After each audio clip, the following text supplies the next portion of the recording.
When a polygamist is converted, what should he do about his marriages?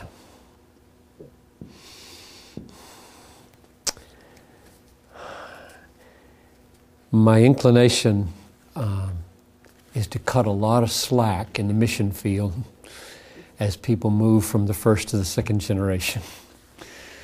So many things culturally have to be adjusted to biblical reality.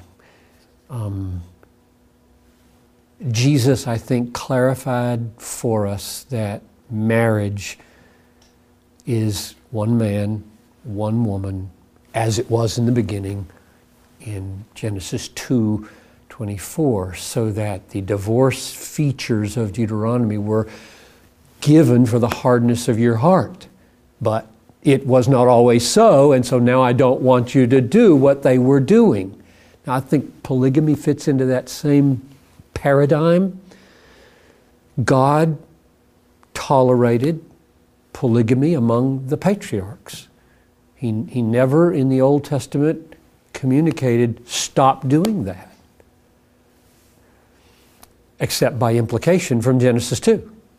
And when Jesus comes along and they present him with some of these marital adjustments from Deuteronomy, Jesus says, well, I understand that Moses gave you that provision, but I'm taking it away.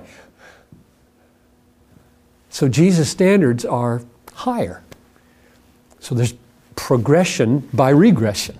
Let's go back to Genesis 2, see the way God set it up, realize that he tolerated this cultural adaptation, and now don't do that anymore. So I think you shouldn't be married to two women today, or a woman to two men.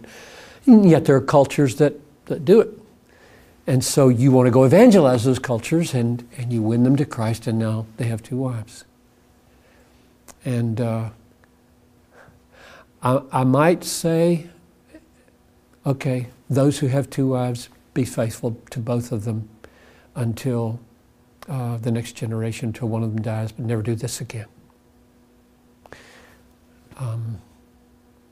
It's hard for me culturally to know what the alternatives would be.